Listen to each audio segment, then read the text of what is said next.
Okay, we are over a month into a war with Iran. The Strait of Hormuz, one of the most critical of shipping lanes on the planet, has gone from 130 ships a day down to 6. Gas just hit $4 a gallon nationally, and we know what it looks like here in San Francisco. It's like 7 or 8. I have electric cars, so I'm not quite sure. Mortgage rates climbed half a point in a single month. And I just pulled the Q1 2026 data for San Francisco. A 2-bedroom home in Bernal Heights just listed at $1.2 million and sold for $2 million. A house in the Marina listed for $3.5 million and sold for $5.7 million. And that was a as-is situation there. Across the city, 80% of single-family homes are selling over asking price. How is any of that possible right now? And what does that mean for you, whether you're buying, selling, or just trying to make sense of the market? I'm Clay Jeffrey. I've been selling real estate here in San Francisco for years, and I've been living here for over 20 years. Here's what we're going to cover today: the national picture and why I think you need to take a good look at that and not just brush it off.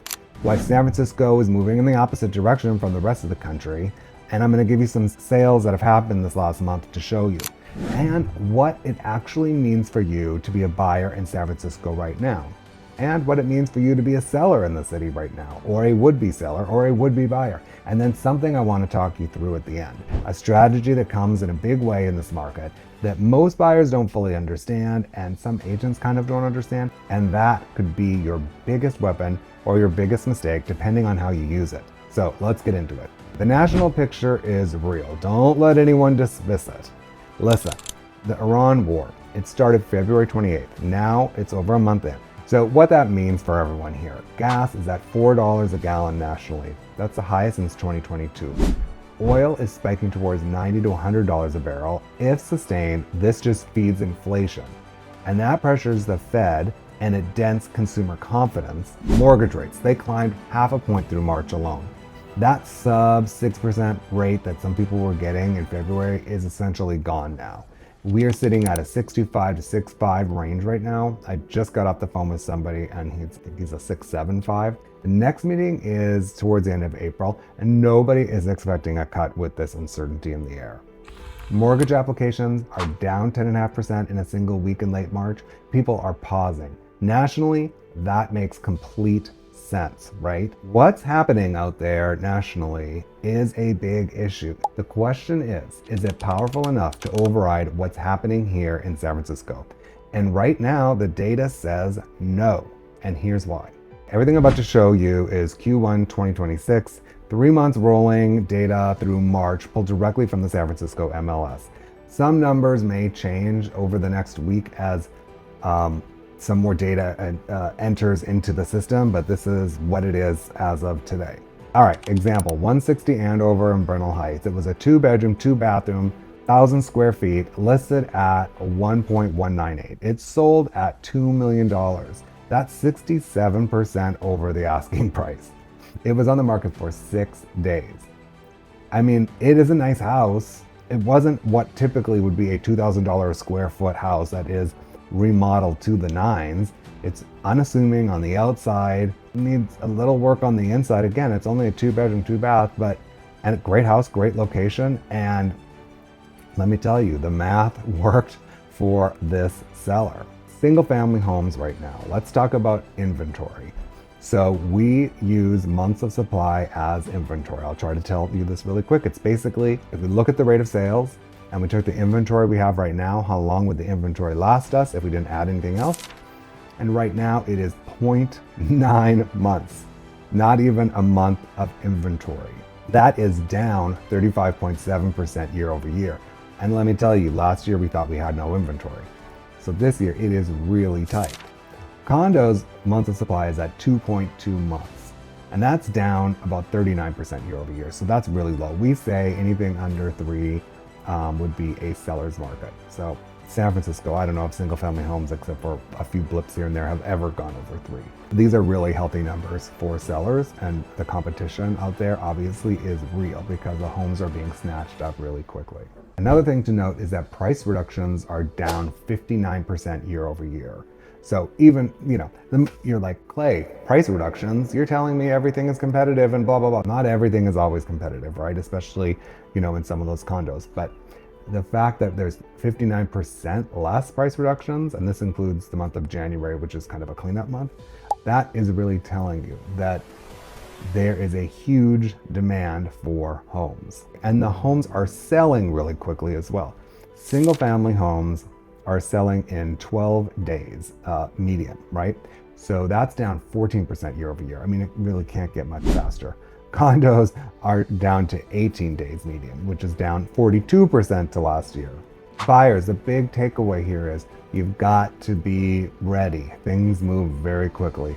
So even if you're taking your time and blah, blah, blah, all the things, you got to get yourself pre-approved. And you really need to work, well, if you should work with me, but work with someone like me, and we can get you with an agent that can get you fully underwritten if you're getting a loan, so that you are really ready to go and can really compete. Because once that home shows up that's perfect for you, you need to be ready to go.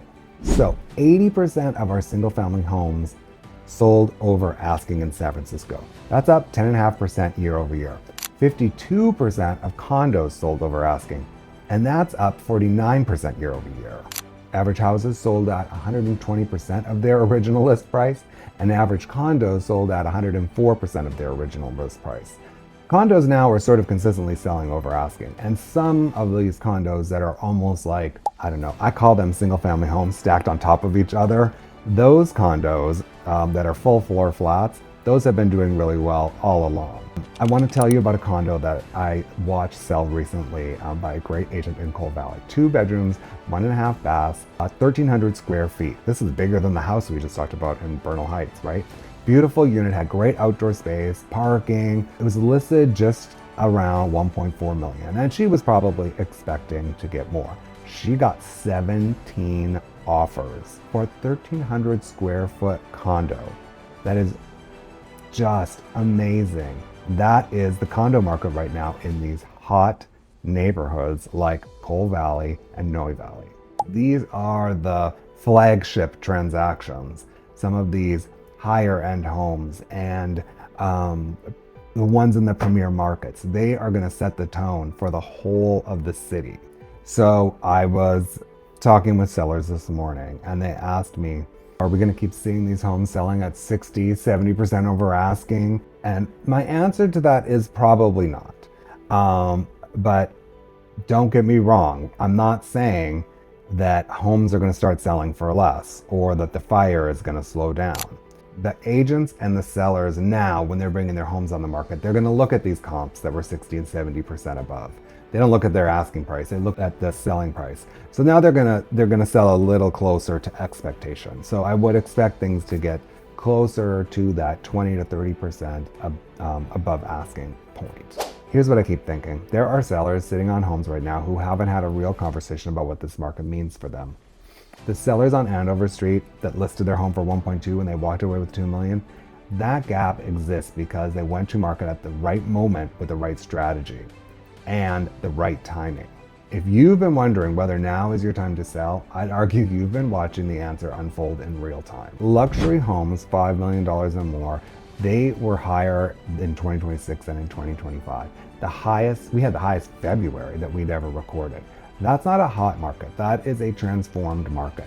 349 Marina Boulevard, 4 bedrooms, over 2,800 square feet, incredible bay views. Listed at 3.5, sold for 5.7 million.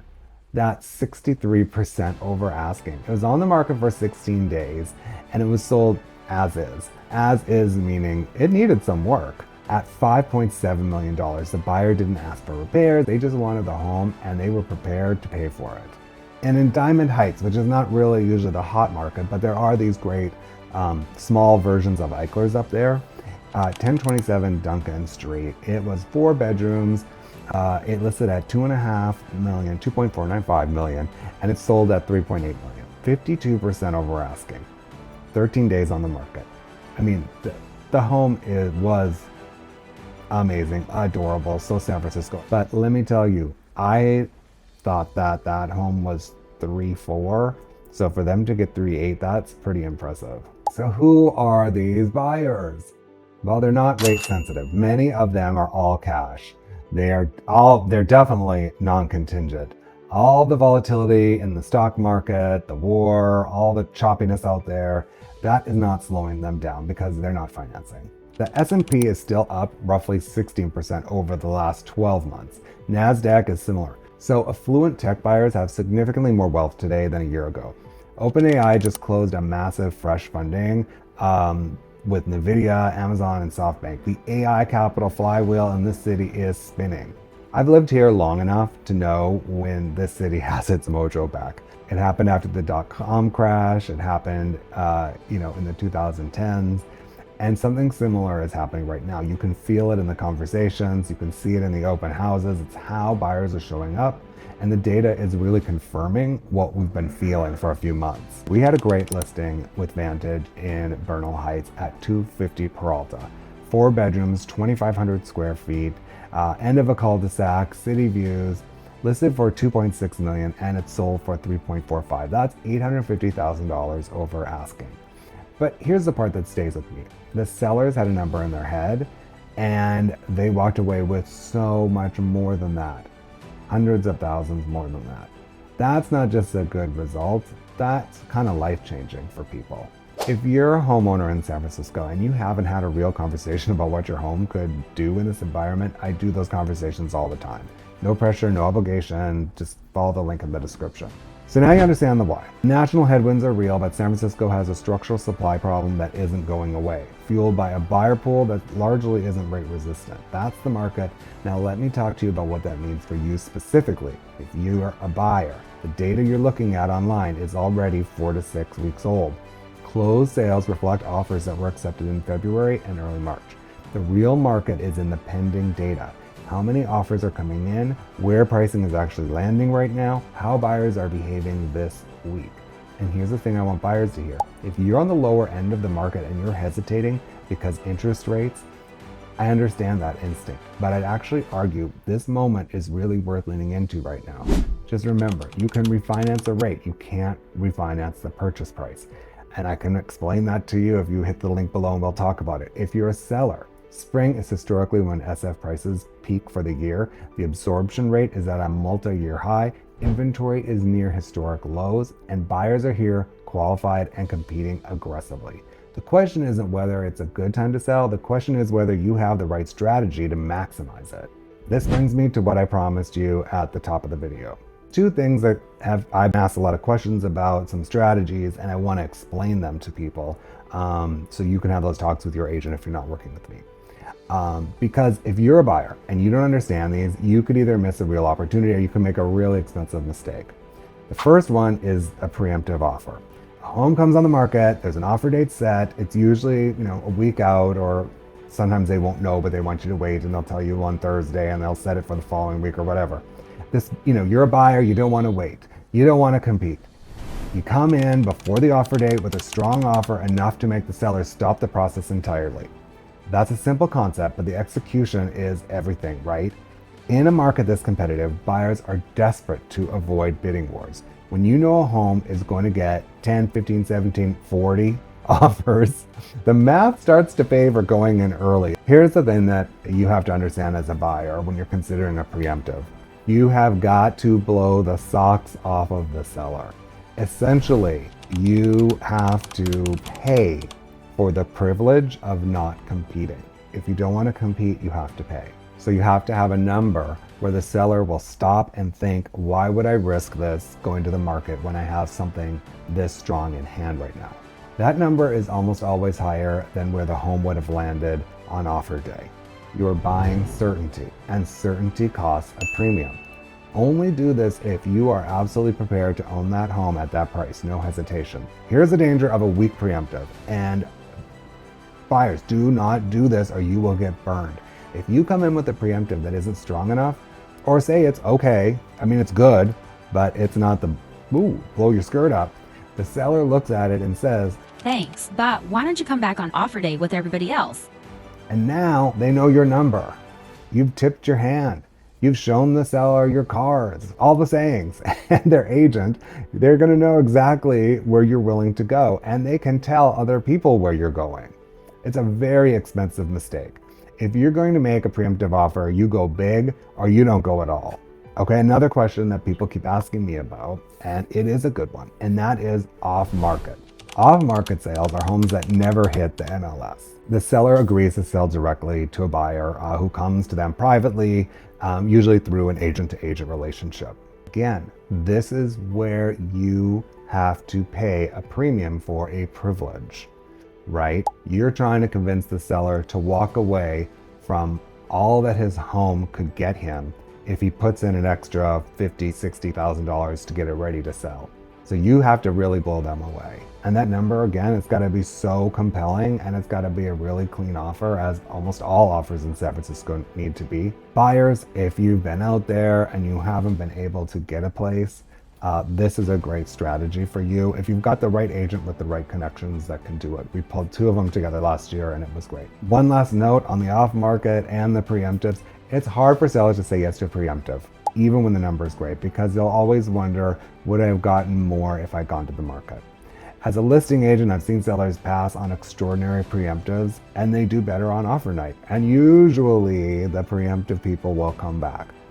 I've also seen sellers take a preemptive offer and feel great relief because the certainty is worth more than the stress of waiting a few more days. It's a real tough decision, and it requires a listing agent who can model the scenarios for the sellers. So here's my honest answer. San Francisco is not immune to what's happening in the world. If the Iran situation escalates significantly, if rates spike hard, if the AI economy stumbles, this market will feel it. But right now, the data shows that we are in a good place.